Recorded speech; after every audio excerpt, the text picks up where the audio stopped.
And we're back again for some more fun. And we're looking now at the sum of progression. So I'm going to start with the sum of an arithmetic progression. And the sum is called a series. So the sequences were just the sequence, the pattern. Whereas you can see here we've got plus, plus, etc. Right? So let's look at an example to see where the formula comes from. And you need to have a good understanding of this derivation, but you're not going to be asked to just regurgitate the derivation. In other words, how the formula comes about. So, you ready to go? Cool. So we got our series here that I've got, which is 10 plus 14 plus 18 plus 22 plus 26 plus 30. And we asked to determine the sum. Now, of course, you might just go, well, pull out your calculator, punch it in. But that's pretty boring. We need to find something that's going to work. What happens if there are 300 terms here? Then, that's not going to work. So there's an semi-apocryphal story. In other words, it's sort of made up of, I think it's Gauss sitting in the back of a maths classroom, the age of, as a teenager, 14 or so, I don't know what, it's made up anyway.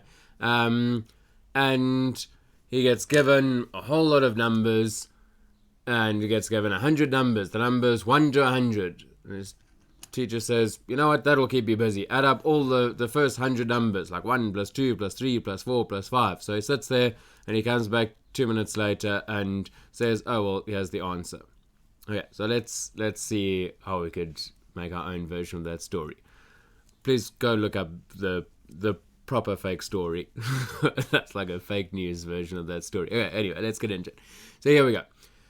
We've got 10 plus 14 plus 18 plus 22. So I'm just going to show you this nice method. It's just so neat. Let's take that series and let's write it the other way around. So we're going to write 30 plus 26 plus 22 plus 18 plus 14 plus 10. Right, so it's the same thing, it's just backwards. 10, 14, 18, 22, 26, 30. And let's add these two things together. So 10 plus 30, 40. Plus 14 plus 26. Ooh, look at that. It's also 40. Plus 18 and 22, 40, 40, 40, 40. Now that's interesting. So if this was our sequence, our series at least, this was when we said, well, our sum we're looking for is that, and this is also our sum. If we add these two things together, we get a 40 plus a 40, 40, 40, 40. So in other words, what we've got is, we've got two of what we're trying to get. We're trying to get Sn, but we got 2 times it. And we got 40 plus 40 plus 40 plus 40 plus. Now, so if we've got twice what we want, how many 40s do we have? Well, I count 1, 2, 3, 4, 5, 6. We've got 6 times 40. Now that 6 looks like it's the same number of terms there were. But we've doubled up. So what we need to do is go merrily and say, let's divide both sides by 2, because then we'll just have the sum we wanted, because we doubled up. What we do on one side of our equation, if we can get the right color, let's do it over here too.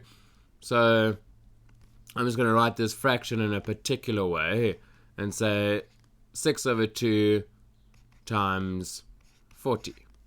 Because, it's not 6 times 40, there should only be 3 of them, there should be half of them.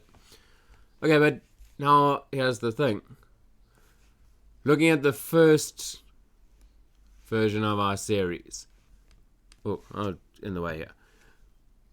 Where do you think we can get the 40 from? Just looking at our first version of the series.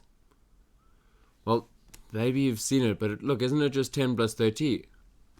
30 plus 10, the first term plus the last term. So this is just the first term plus the last term. So let's write this. Sn equals, this was 6 over 2, 3, but we'll leave it like that. How do we get that 40? Well, we said it was the first term plus the last term. So in general, what seems to be happening, and this is where we're not going to go through this algebraically, but just to show it this way, our sum is, let's see, we said this was the first term, right? A, plus this was the last term. Let's call that L. We said we had doubled up on it, and 6, what was 6? What did 6 represent in this sequence, in this series? Well, it was the number of terms, right? So we had n over 2. So there's our formula. Magic formula. Now this version of the formula is not given to you on the formula sheet, unfortunately. But another version is given to you. And the version that's given to you is n over 2 times, I don't know why I put that times like that, but let's leave it there for now. A plus, now the last term, how do we work out the term, the general term? What's our general formula for an arithmetic progression? What's Tn? Well, it's a plus n minus 1 d. So if we wanted to find the last term, we'd just go a plus n minus 1 d. There's the formula that's given to you on your formula sheet. It's written a little bit differently. It says n over 2, and it goes a plus a is 2a plus n minus 1 d. But if you think of it in this way, where you think of a matching that a, and our last term just being, our last term just being a plus n minus 1 d, then you've got both versions ready. Okay, hit that pause, and let's keep going. We're going to go through a few examples. Example 2. 4 plus 11 plus 18 plus 25 plus a whole lot of terms are missing plus 368. Okay, so we've got our two versions of the formula ready, right?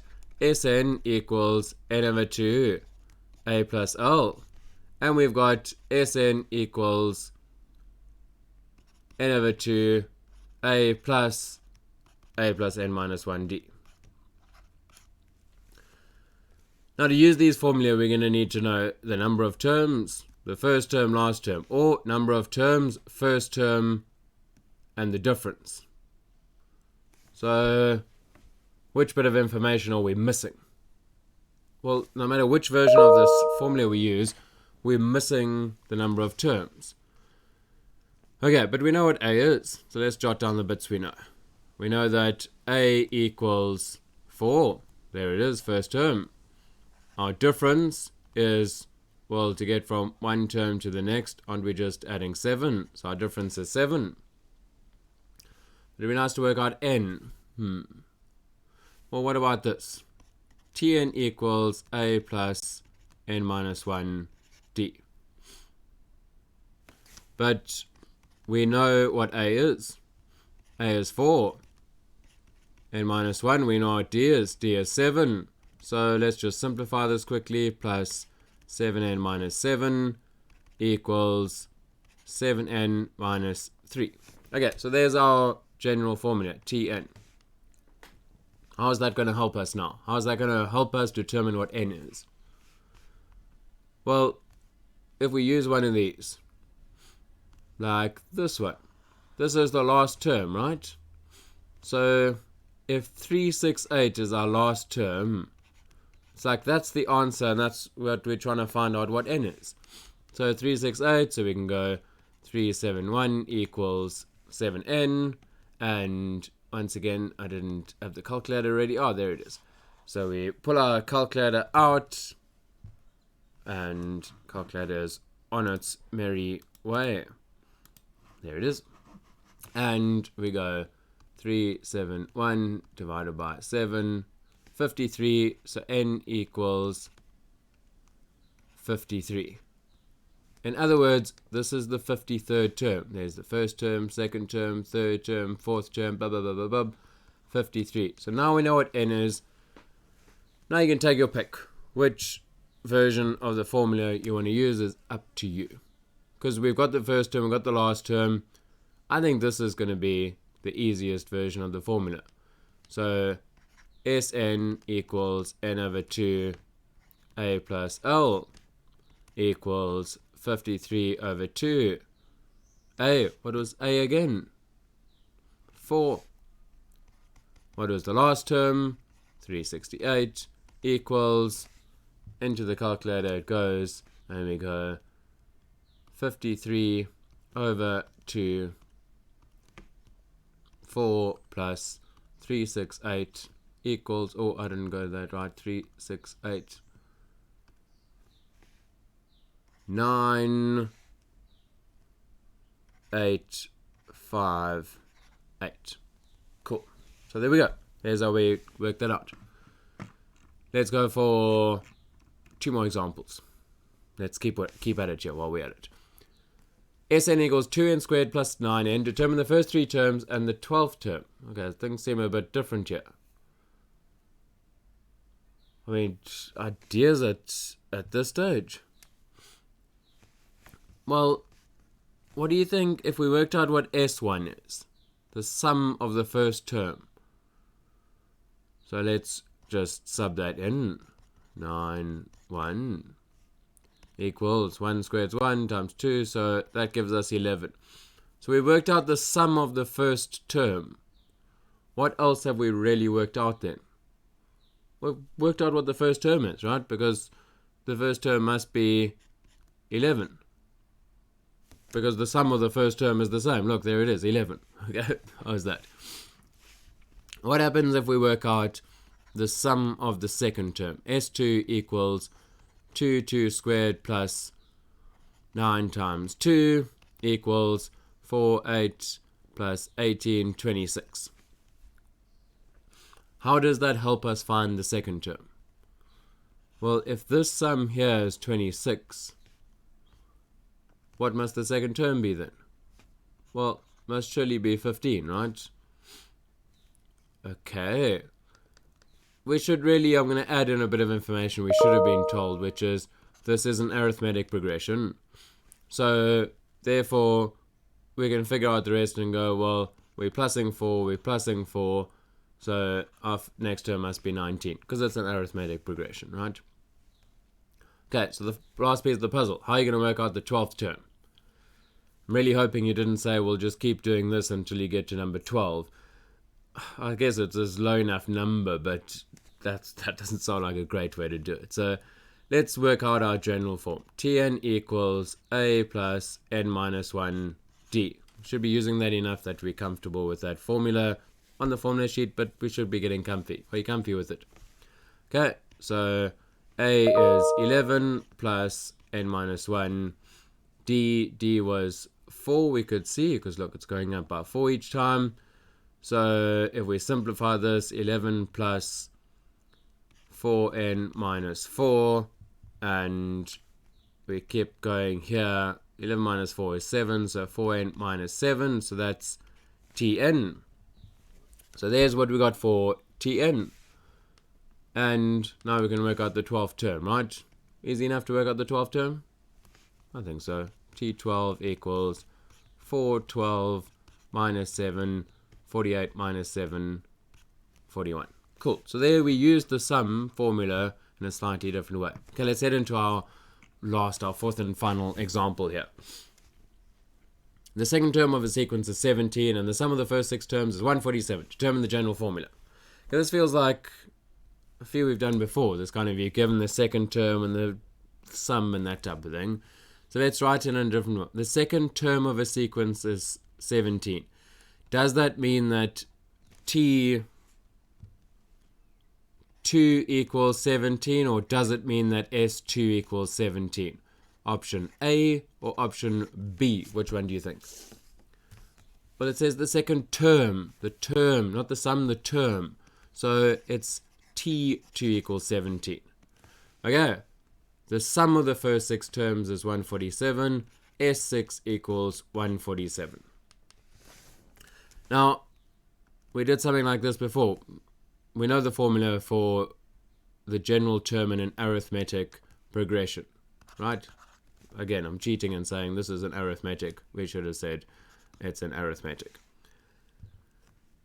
do we know the general formula for an arithmetic progression? Yeah, Tn equals a plus n minus 1 d. So T2, happy to fill in that? Well, 17 equals a plus n minus 1. Well, it's T2, so n minus 1 is just 1, a plus d. On this other side, S6 equals 147. Do you think we're going to use this version, Sn equals n over 2 a plus l? Or do you think we're going to use Sn equals n over 2 a plus n minus 1 d? Option 1 or option 2? Which one do you think you're going to use and why? Well, option 2, because look, it's got a's and d's and n's. The n we're going to substitute. This has got a's and d's and n's. This one over here. Oh, well, I've covered it up, but that's fine. So we're definitely going to use the second version over here, because the one up there has got l's, and we don't have l's. We just want to work with a's and d's. So let's get rid of that and substitute what we know. So Sn, S6 is 147, equals n over 2, well, we know n is 6, so n over 2 is 3. A plus n minus 1, well, n was 6, so this is 5. Let's do it up here. And d, we have no idea what d is. Let's just simplify this a little bit. 147 equals 3 2a plus 5d. And I don't know, maybe it will be useful to just multiply this in now already. 6a plus 15d. We've got two equations. We've got two unknowns. What's it screaming out for? Of course, simultaneous equations. So we're going to solve this simultaneously. I think it's easiest probably to rearrange this to go a equals 17 minus d.